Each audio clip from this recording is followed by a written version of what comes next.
Ryan Reynolds here from Mint Mobile with a message for everyone paying big wireless way too much. Please, for the love of everything good in this world, stop. With Mint, you can get premium wireless for just $15 a month. Of course, if you enjoy overpaying, no judgments, but that's weird. Okay, one judgment. Anyway, give it a try at mintmobile.com/switch. Upfront payment of $45 for 3-month plan, equivalent to $15 per month required. Intro rate first 3 months only, then full price plan options available. Taxes and fees extra. See full terms at mintmobile.com.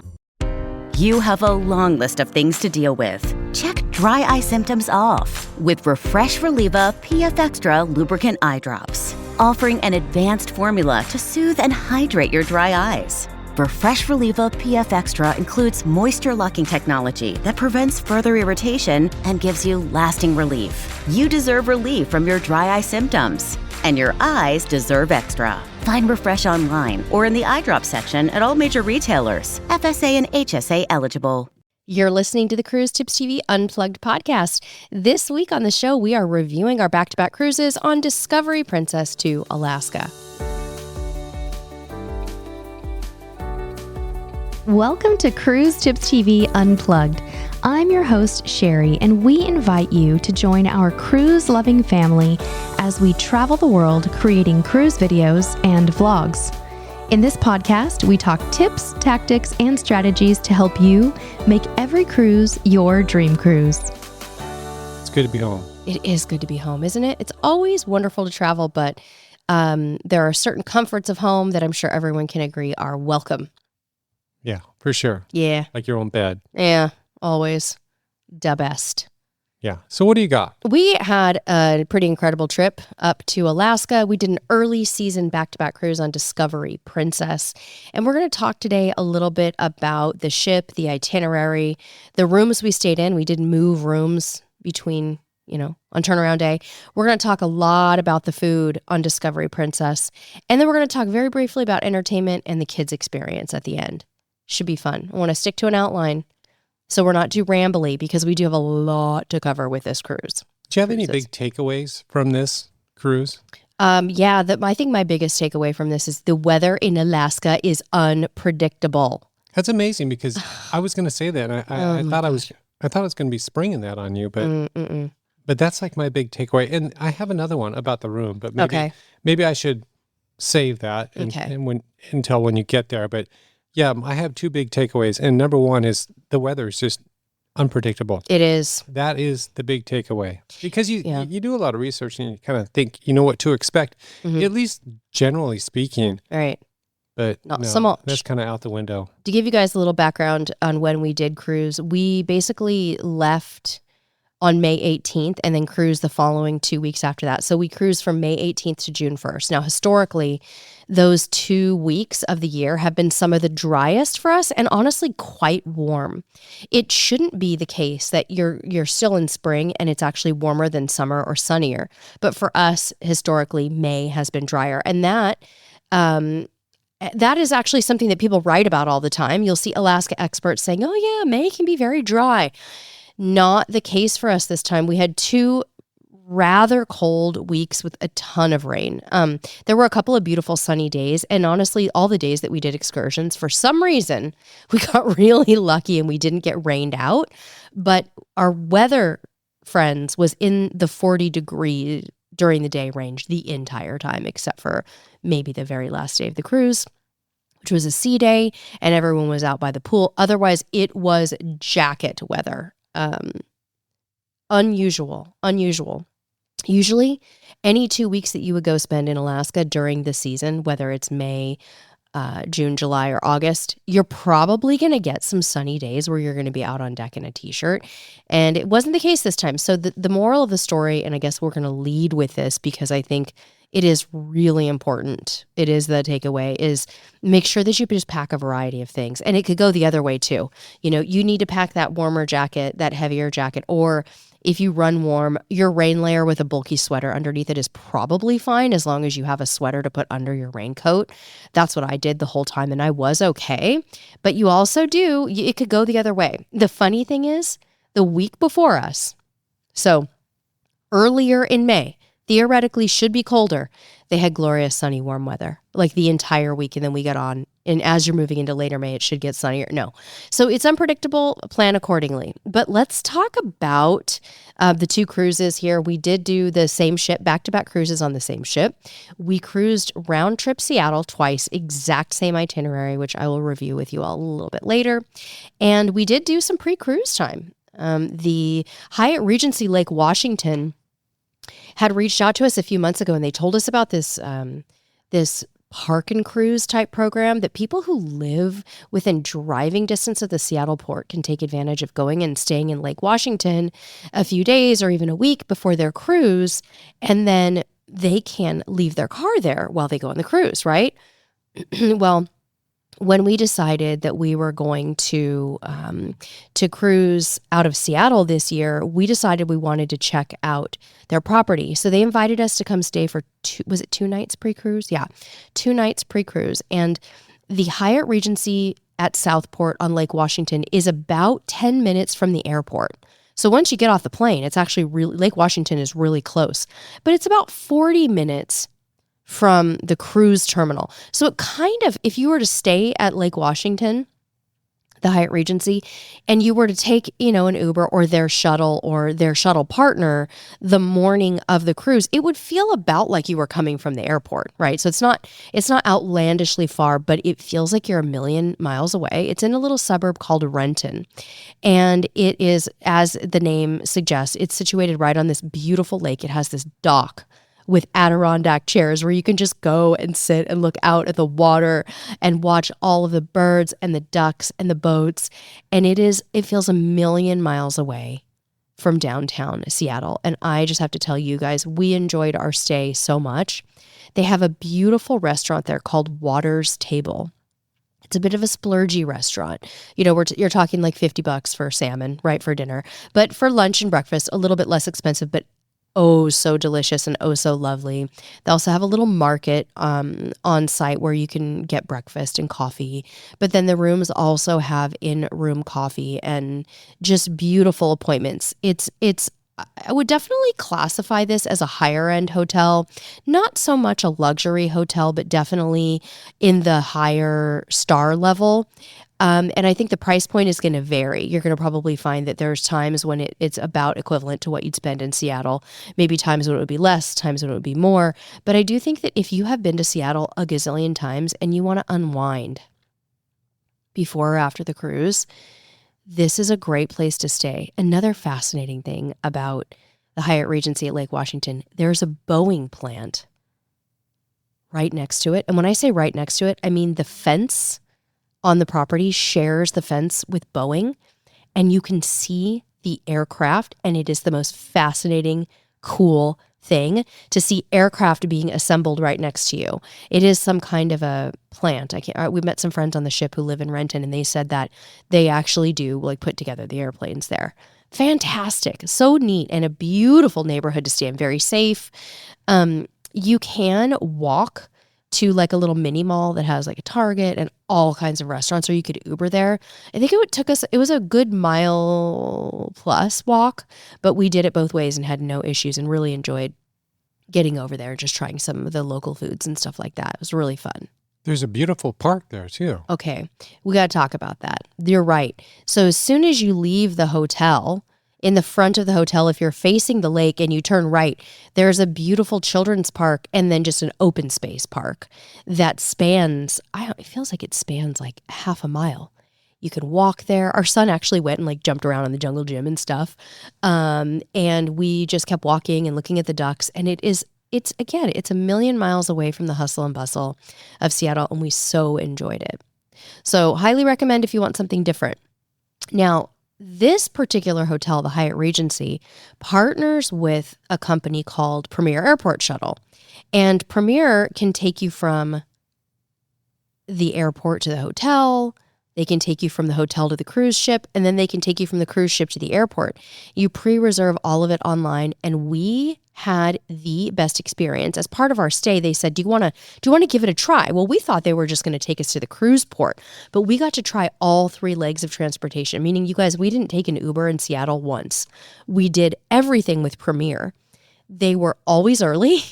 We never waited. The drivers were exceptionally nice. The vans are small, so they hold like 8 people, maybe 9 or 10 people. I think you could cram maybe 10 people in there, but we ended up having semi-private transport every time. So I think one time we were all to ourselves, and the other 2 times there's just maybe a couple of other couples.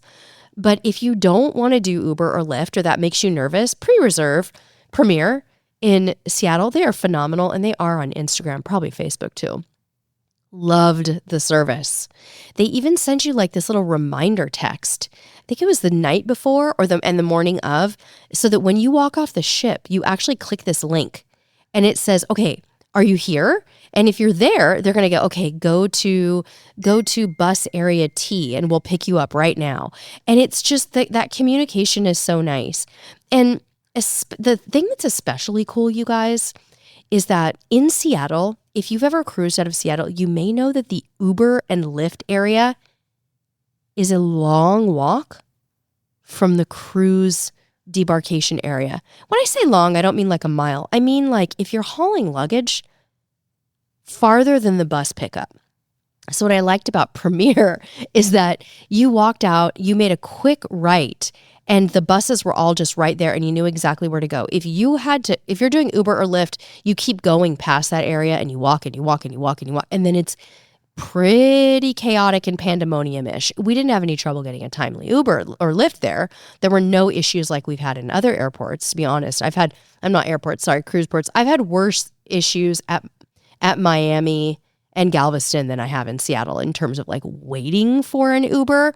But this really felt very relaxing and nice, and they handle your baggage for you, and friendly ride to the airport, comfortable.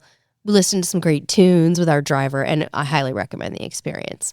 So that was our pre-cruise stay. Then it was off to board Discovery Princess for back-to-back cruises, round trip Seattle, like I mentioned. If you're not familiar with Discovery Princess, she was actually built for the West Coast. So she rotates Mexican Riviera and Alaska cruises right now. And the ship was launched in 2021. So this is a newer ship, you guys. We're talking like, 4 years old, right after the pandemic, basically.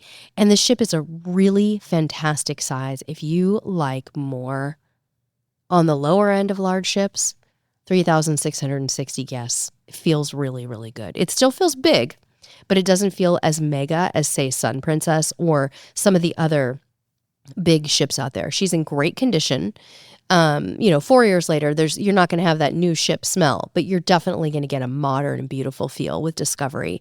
And the ship has some interesting design elements, like an aft kind of infinity pool. Nobody really used it much on this one because the weather was so darned cold, but larger pools than average on a cruise ship, and many, many, many, many hot tubs for enjoying that beautiful Alaska scenery from the comfort of a hot tub. And let me tell you, Junior and I, we took advantage of the hot tubs on multiple occasions on this trip, partly because it was so cold. So our itinerary for both trips was exactly the same, you guys. It was your standard inside passage, Southeast Alaska kind of itinerary. We did Juneau, we did Skagway, we did Ketchikan, and we did Endicott Arm for Dawes Glacier. And lucky us, we did end up seeing the glacier-ish both times. The only downside with this itinerary on Discovery Princess is that your glacier viewing is from 5 a.m. to 9 a.m. So the first week I was out on deck at 6:15 to see that glacier. And I'm going to tell you right now, that's way too early for me. I do not like having to get up that early to view a glacier. But alas, it was beautiful. Very, very cold. But everybody looked dead tired when they were outside looking at that glacier. Now, see, I didn't commit like you did. No, you didn't. You slept through both of them. No, I didn't sleep. I actually got up and looked out the window. Yeah. And I went, yep. There it is. There it is. And then I went back to bed. Yeah. The second week, that's what I did. I opened up the thing and I was like, we're there. And then I went back to bed. Still the same. 6 o'clock. Yep. Yeah, it's beautiful. But if you're a first-time Alaska cruiser, you need to get out on those open decks and take a nap later. I would have had I not seen it before. Yeah. We've been there a couple of times. We know the routine. Here's the tricky part about the glacier viewing day on Discovery Princess. And this is not a bad thing or a good thing. It just is a thing. You do your glacier viewing in the morning, and then your Juneau port day is that same day. So you leave Endicott Arm and you motor to Juneau, and then your Juneau stay is from 12:30 noon, until 9 p.m. I actually kind of like those later stays in Juneau because if you're doing an excursion, you can rest. And if you did enjoy the glacier and you got up early, you can just go back to your room and take a nap. Grab some breakfast and go take a nap and then get off the ship and do your thing in Juneau, right? So I will say I do really enjoy the 12 to 9 in Juneau. I don't like the Juneau ones that are like 3 p.m.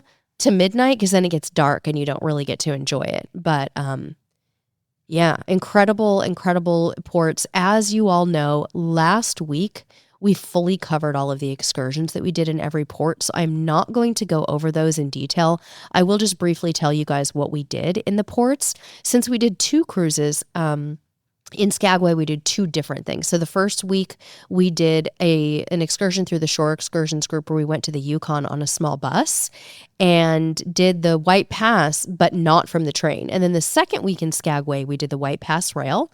And I will tell you guys, it is just as incredible the second time as it was the first time for us. We loved it so much. And in Ketchikan, we did zip lining also through Shore Excursions group. And in Juneau, we did one of the coolest things we've ever done in our history. And that is we took a float plane out to Taku Lodge with Princess Cruises. This was a Princess excursion. We went over 5 glaciers and then landed out on the lake right in front of the Hole in the Wall Glacier, and we're greeted by Hans the Bear. And so go back and listen to last week's show for all of those excursion details. All right. So do you have a favorite of those excursions? It has to be the float plane. It was unbelievable. But I loved every single thing that we did this time in Alaska. The float plane tops the list, but the zip lining was a blast for me. Just seeing a new area and like emerging out of the forest and ziplining over the ocean was epic. The Yukon thing was so cool. Playing with snow, hitting my son in the face with a snowball, that was mean. In the Yukon in May, it was so unexpected. And then the White Pass was unexpected. They were all just phenomenal, but the float plane was my favorite. I think it was my favorite too, but yeah. I gotta add to it because it was my favorite, not because of me. No. Because of our son. Don't make me cry. And seeing how much it meant to him and the fact that he got to sit up in the cockpit with the pilot, it was just huge. He got to ride co-pilot, you guys. I think I spent more time just staring at his face than looking out the window because it was such a good experience for him. Yeah, we got all that on video too. And then I've got to say, I really surprisingly enjoyed the Yukon trail drive. And I would recommend to anyone who's already done the White Pass to do this instead the next time. Because you really get a feel for everything. Yeah. And it could be that our guide was just phenomenal and I really kind of connected with him and his personality. But we did the Yukon Trail. We had done the White Pass before, but then this time we did the Yukon Trail first and then the White Pass. And I was thinking, gosh, I miss so much when I'm on the train. I miss so much. Right. That our driver on the Yukon Trail pointed out. And I think that's a really good experience. Now, I think we said last week, don't go for the puppies. Right. Yeah. Because no puppies. It is the one, if you're choosing this particular tour, it is the Yukon whatever and puppy camp. But yeah, forget about the puppies. Forget it. Yeah. If you like seeing dogs in a what do they call that? Like a petting zoo. Yeah. Then that's cool. Maybe the museum was amazing. I mean, there's stuff to do. It's a destination. Yeah. Don't get me wrong, but don't go there expecting to see a basket of puppies. Right. Okay. I want to shift gears. I want to go back to something that you just said right there. Before the puppies. Oh, I like the pause. It's so dramatic. I'm like, what? Well, when you made the mention that when you're on the White Pass, you don't see as much, part of the reason is you don't go as far. On the White Pass route that we took, that's the 3-hour train ride. It really only goes about 20 miles round trip or so. this tour that we did to the Yukon was 6 or more hours, and you go all the way into Canada. Now, the White Pass Rail does have a train that takes you all the way to Carcross. So then you're seeing more if you take that train, but it's not as common for cruise passengers to take that train. Usually they take the 3-hour one, right? But if you want to see more on the White Pass, you can do the Carcross all the way up one too. But the problem is the train can't go as fast. So the train is limited to certain speeds, whereas your bus driver is flying on the highway, right? So you're just seeing more by virtue of the type of transportation and the fact that you get out of the bus over and over and over, constantly getting out to take pictures. Well, it's a different type of experience. I mean, I don't mean to say that you don't see as much, because you certainly do. Yeah. It's kind of looking at a beautiful painting. You just sit there and you take it all in. But with the Yukon Trail drive, you're stopping and you're getting the story and you're getting the history, and it's, I don't know, for me it was a really good experience, and I liked having them kind of almost back to back, where I could compare them, and they're both worth doing if you can. Yes, they're both worth doing. First time you go, take the rail. It's got to happen. You got to do it once. It's one of those things where it's like an Alaska institution, taking the rail. Go back and then explore more afterwards, or rent a Jeep. You can do the guided Jeep tours and go up there on your own. I think that's step 3 for us. Maybe. But it is really nice having a driver and a guide. Yeah. Because then you're spoiled. I mean, as much as I would like to drive a Jeep in Alaska, I think I would rather just like kick back and take it all in. Love that. I love that. So we talked about excursions last week. Little recap there for those of you who weren't with us last week on what we enjoyed. But let's talk about our staterooms, because we did end up booking this cruise so late, these cruises, that we couldn't stay in the same room, right? When you're doing a back-to-back cruise, if you're working with a travel agent, you might be able to arrange to stay in the same cabin week to week. But if you're booking late, there's a very small chance that your same room is going to be available. So our first week we spent in a mini suite. Well, this thing kind of came about, just for a little bit of context, the back-to-back thing was kind of a shooting from the hip. Yeah, it was unplanned. Yeah, we were just having a little quick conversation, and I said, we should do this back-to-back. Let's just stay. It was almost last minute. For us, it was almost last minute. It was pretty last minute. Since we had already decided with Princess on that first week, we just decided, since we're flying, let's just add another week. Since Junior's out of school too, right? He had finished school, so it was a little easier for him at this time of year. So we decided to, but we, when we booked that second week, I can't remember why we did it. Why we booked a balcony instead of a mini suite. I don't remember if the mini suites were too expensive or if they weren't available. I don't think they were available. I don't think they were, but we also found what we thought was a really neat stateroom. And it was. It was. For the balcony for the second room. And this is my punchline. I don't know if you want to go ahead and try. Yeah. Let me back people up and tell them about the staterooms first, and then you can punchline it. So first room was a mini suite, forward-ish on the ship, right? Is that right? It was forward-ish on the ship, the first week mini suite. Define ish. Mini suites are they're standard cabins with Princess in the sense that you don't get any suite perks, but what you do get is an enlarged bathroom with a bathtub. At least on this ship, there's still bathtubs. Some of them do not have bathtubs. And then you have a very large seating area with a second television and a couch. So the square footage inside the room is absolutely enormous. Now, our mini suite, though, had a very small balcony. Like the kind where you sit down and you're not doing anything else. You cannot. For me, you can't extend your legs. You cannot at extend. All. Yeah, it's kind of like being in a plane. Right, but it's not. I mean, but it's also fine. Like it's enough. Oh, it's great. It's enough. So we spent our first week in that room. Okay, and then we moved to a forward-facing balcony cabin. Now, this cabin was a standard balcony, so smaller room with a shower. And it still had a sofa, but it didn't have a second TV or like a quote unquote sitting area. It had a very small vanity, but it had an enormous balcony facing the front of the ship. Now I'm talking about being on the front-ish, but on one of the sides. I'm talking about it is facing the front, like you are on top of the bridge. Yeah. And so what would you like to say about that? Well, there's a lot to say, really. We've been on the forward-facing balcony before, but it was on an older ship, and because it was on the front, they would have to close it. And they actually had like big storm door. And so a lot of times, windy. Yeah, a lot of times we wouldn't even be able to use it. Right. And I was afraid that was going to be the same situation with this one. But no, it's a different design, and they didn't even have those big doors. It was just and there's no lock. It was just a slider. Right. And we realized the very first day that the design makes it so the wind just flows right over, and you don't get any wind out there. And I was thinking, this is fantastic and certainly worth the trade because the room was abbreviated compared to the mini suite. The inside of the room. The inside of the room. Very small compared. And we immediately talked about it, and I said, look at that balcony, though. This is phenomenal. And for me, this is going to be a good trade. Yeah. I'm fine with this trade, except, and here comes a punchline, if it rains the entire time and you can't use that balcony, forget it. It's not a good trade if it's going to rain. And it was super disappointing. Yeah.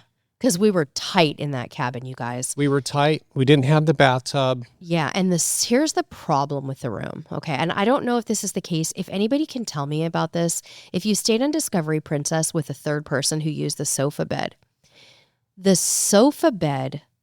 blocks the balcony and the mini fridge. So when you open the sofa bed, okay, it butts right up all the way up to the vanity to the point where you cannot open the mini fridge once it's open. At all. You also, and you can't open it right at up all. against it. Yeah. It's touching it. It's touching it. It's touching the desk too. So you can't sit at the desk and you can't go out on the balcony because the bed is on the inside of the cabin. And then there's the sofa bed. You have to step over it. You literally would have to step over it, which meant on the glacier morning, if I wanted to go open the door, I had to step on my kid.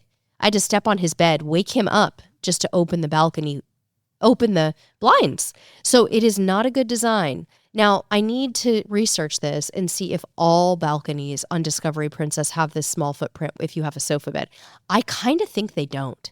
I think that this cabin is shrunken. Special deal. Special deal with that massive balcony. Now, we did enjoy that balcony a few times. We got lucky. Yeah, we got a little lucky, but the very last day was like 80 degrees in sunshine. And we so nice. Yeah, the guys took off their shirts and sat in the sun. It was hot. We went tanning. Yeah. But that was the only day when you could go out there without wearing a full jacket, a beanie, and some kind of like hand warmers in your pockets. Even though the wind did not touch this balcony at all ever. It was the weirdest thing. It not ergonomically. What is the word for it? Aerodynamically went over the ship. There was no wind. It was completely still, but it could be frigid because of the temperatures. It was raining and cold. I think I left out the and cold part when I first said that, but yeah, that was disappointing. So, with that said, we still enjoyed both rooms, but at this point in our life, a balcony cabin with 3 people is actually a little hard if it's configured that way. We had a difficult time working because when the desk became inoperable due to the sofa bed being open, we started to have to sit on the bed with the laptop on our laps. And it was cramped. This is not a complaint either. This is a choice that we made, but we have to think about the fact that, our son is a big guy now. He's 16. He's a teenager. He takes up more space. And we actually even had very limited closet space on this one. I think that a balcony is a perfect stateroom for 2 people, though. I think a balcony on Discovery Princess is actually perfect for 2. Don't you think so? Don't you think 2 people in a balcony would be totally comfortable? Yeah. Storage and moving around. It's the sofa bed thing that kind of gets you. It would feel more than enough if you weren't opening up the bed at night. So with that said, we still had a wonderful time. It was great. Those forward-facing views are cool too. It's really neat to watch, to come into a port and be on the front. Oh, I'm telling you, it's cool. If the weather had been different, it would have been totally worth it. Yeah. No regrets. Yeah. Even the lack of a bathtub, which I know a lot of people out there don't care about. They don't care. We do, though. I'm telling you, though, in Alaska, you have that bathtub. You go out, and you get cold, you come back in, fill that thing with hot water. Oh, man. We had a hard time the second week getting warm, you guys. It was so cold the second week that we actually, in Ketchikan, we bought socks. So we went to a sporting good place and bought what looked like the kind of thing you would need to climb Mount Everest in. Like triple thick Carhartts. And I was so cold the second week that when I would crawl into bed, we had to put 2 pairs of socks on me so I could go to sleep because my feet were so cold I couldn't sleep. A bathtub would have been great. Yeah, these Carhartts, by the way, Beautiful socks. I didn't expect much because I've bought a ton of socks, specifically for Alaska. So when I saw these, I thought, well, they look like they're going to be good, but socks let me down all the time. All the time. These did not. They were wonderful. So if you're going to Alaska and you get cold feet, check them out. Where do we have them? Where do you have them? Do we have them in some I don't have them in the store. That people can shop them in our past Amazon live stream.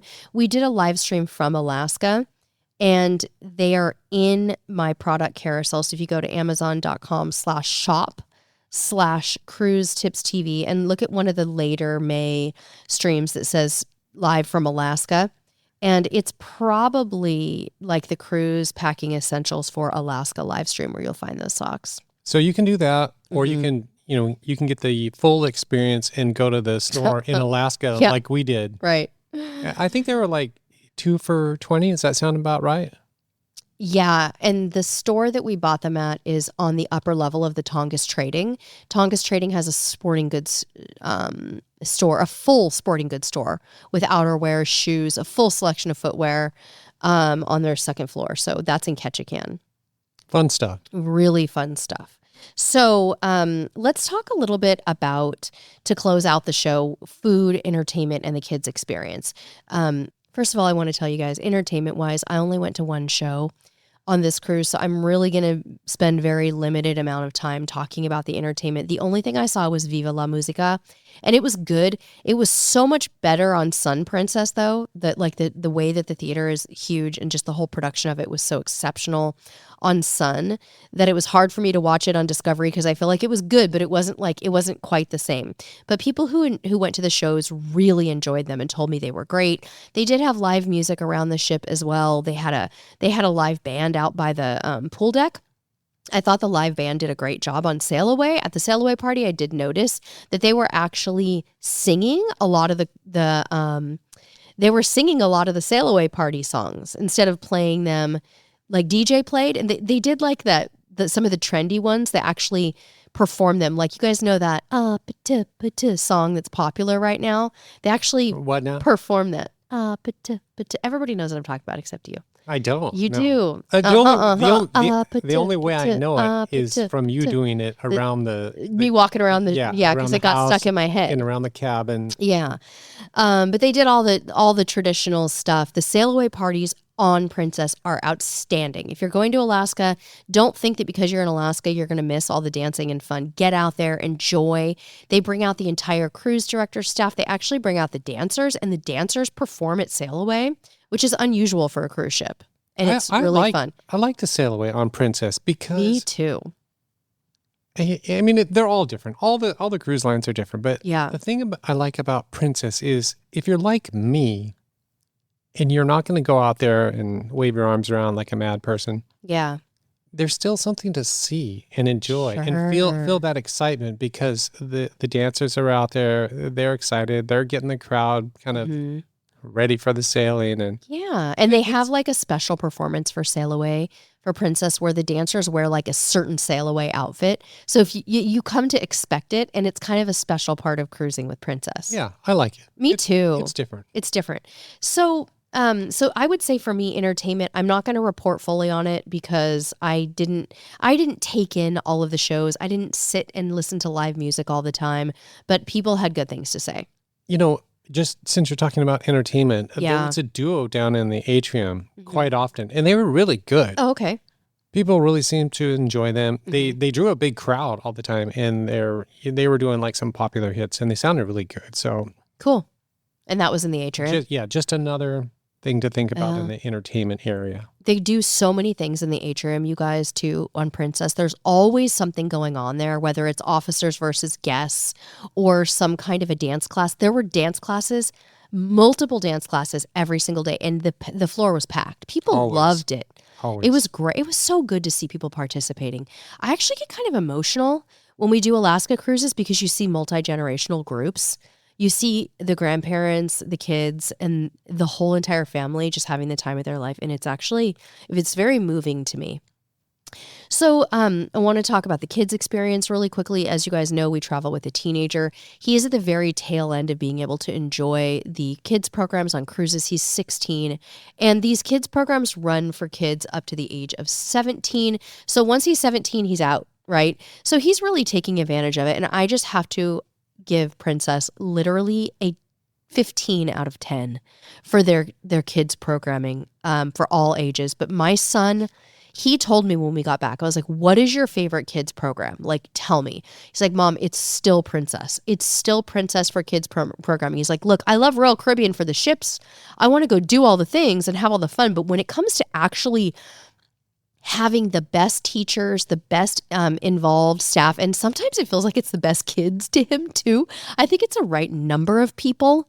And it's just less chaotic than some of the ships where there's like 500 to 1,000 kids on a sailing. He just loves it. And both weeks he made friends. He stayed out late every night. But the difference was most of the time, he was in the kids area doing organized activities. The kids would go off, the teens, and they would, of course, do their own thing part of the time. But largely, he was coming back with some new T-shirt that he made, hat that he made, some kind of a, like an art or craft project designed for teenagers. I mean, it makes it sound very juvenile. He loved it all. And again, you guys, please do not ever discount Princess for kids stuff because they kill it. He will always remember his teachers. He got very close with one of the leaders on this cruise, and she was so sweet and signed his T-shirt when he left, and it was a great experience.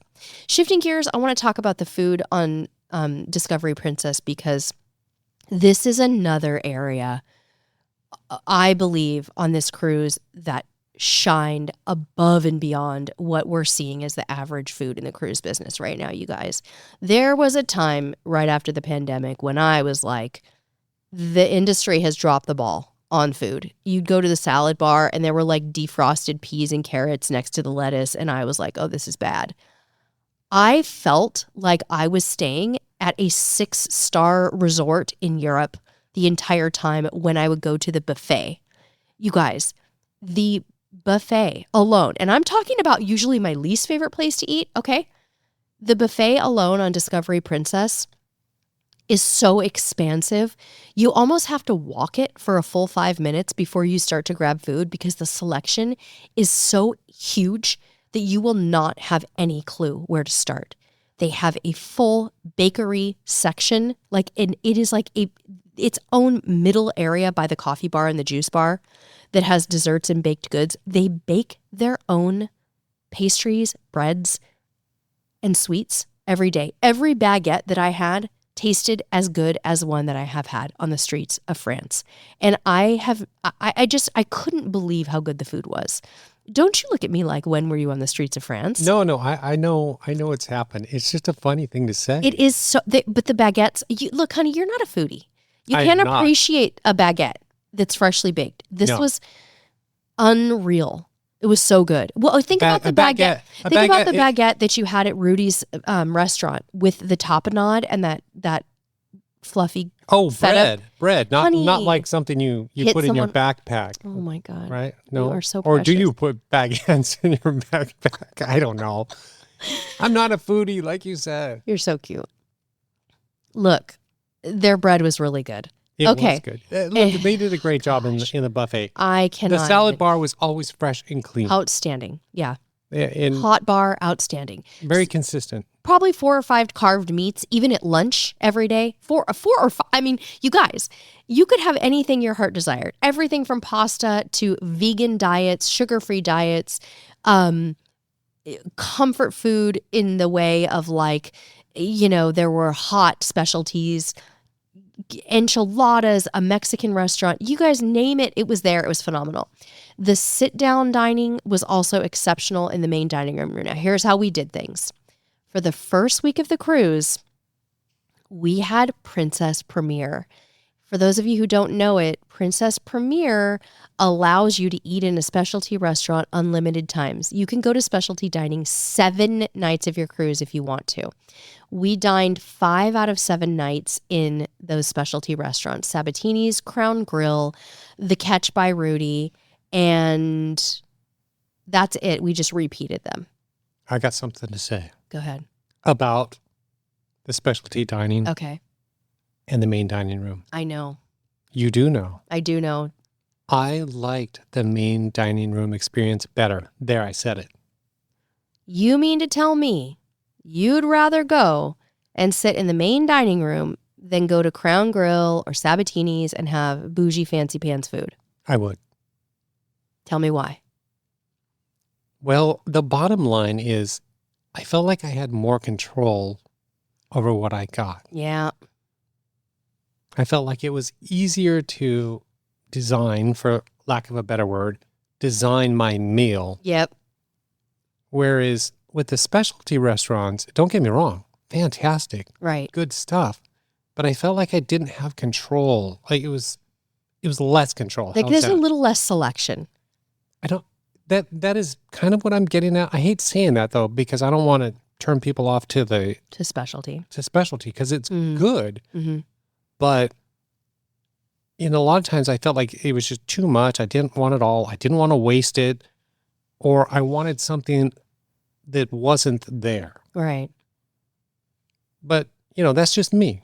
How do you feel about it? Okay, so I wanna finish telling the story before you hit the punchline there. So the first week we did premiere, so we ate so much specialty that I think we burned out on a little bit. And part of that is also because the food is so heavy, right? If you're going to Crown Grill, you're probably having a filet mignon, you're probably having lobster bisque, and you're probably having cheesecake. Like that stuff is going to sit with you for a while. So when you go to the main dining room, you can make things a little lighter, right? You can have a salad and maybe you could have like some empanadas to start, but then you can have a light salmon dish and maybe some fruit for dessert. Whereas I think when you're going to specialty, you want to get your money's worth every night. And it can just be too much and too heavy, especially like somewhere like Sabatini's. That's absolutely phenomenal, but it's like a 5-course meal. You got your starter and they bring you arancini to start. So it's like fried rice balls and then you're on to a salad or soup, then a starter. Then, I mean, it's a lot of food, you guys. So the dealio is on our second week, we had Princess Plus, which doesn't include any specialty. So we said, let's just skip the specialty. We specialtied out the first week. We did 5 nights in specialty, right? And get a nice table in the dining room. We loved our wait staff and that experience so much that we made a standing reservation for 5 o'clock and we did not miss a single night. Not one. We dined there 7 nights religiously between 5 and 5:15 p.m. And it was probably the highlight of our second cruise was that lovely, consistent, friendly service that we got. We had a little peek out of a window, could see the ocean going by. The food was outstanding. The main dining room food was probably on a mass market cruise ship, not counting like a luxury line. It was the best food I've had since we've been back from the pandemic. And that's been a while, guys. So good. Salmon every night for you, by the way. Yeah, salmon good. every night. Like it was I said, outstanding. You have more control. Yep. Mm-hmm. Otherwise, food, I mean, what else can I say? We really just, it was buffet, specialty, and main dining for us. We never did room service except for Ocean Now, which I love to bring your coffee and your drinks. But it was just, the food is exceptional. So if you're a little more selective or you like a huge variety of foods, go on Discovery Princess. I don't think that you will regret it. I don't think so. I do have one comment. Okay. It was a disappointment. And okay. You know me, I don't like saying things like right. this, but I don't understand it, and I find it very frustrating. Mm-hmm. And this is about the steakhouse. Mm-hmm. In the steakhouse, salmon is an upcharge. Oh, yeah. You have to pay $20 for it. I don't get it, because I could walk out of there and get salmon in the buffet. Yeah, or the main dining room. Or the main dining room. For free. Yeah. I know, I don't like that. There was no salmon at any of the specialty restaurants available as a main. Not one. I'm okay with things like lobster or even additional, second courses or something like that. But I don't understand why salmon is a $20 upcharge, not $5. I know. Not $10, $20. I know. I don't get it.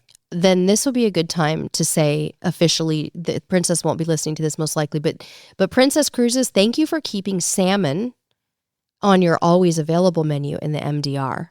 Yeah. That was a highlight of our cruise. We felt spoiled by that. We felt special. We felt like we were having a 6-star experience. So, friends, we got to wrap up. I have to catch a flight to Nashville. I have something brewing that is not cruise related right now. I'll tell you guys about it later, but the truth is I actually don't have all the details yet. It's a surprise collaboration between a couple of my favorite travel brands, and I'm going to be letting you know more about it when I can. But Mama's got to go catch a flight. So if I missed anything here in this review, let me know and we'll try to cover it in a future week. Also, to those of you that we got to meet on Discovery Princess over the 2 weeks, we want to say thank you so much for coming up to say hi and just to say it was lovely to meet all of you. Have a great rest of your week, friends, and until next time, we'll see you on the high seas. Thanks for listening to Cruise Tips TV Unplugged. If you like our show and want to know more, check us out at CruiseTipsTV.com. You can also find us on YouTube, Facebook, and Instagram by searching Cruise Tips TV. We'd love if you'd leave us a review wherever you're listening to this podcast, subscribe to the show, and tune in next week. Until next time, we'll see you on the high seas.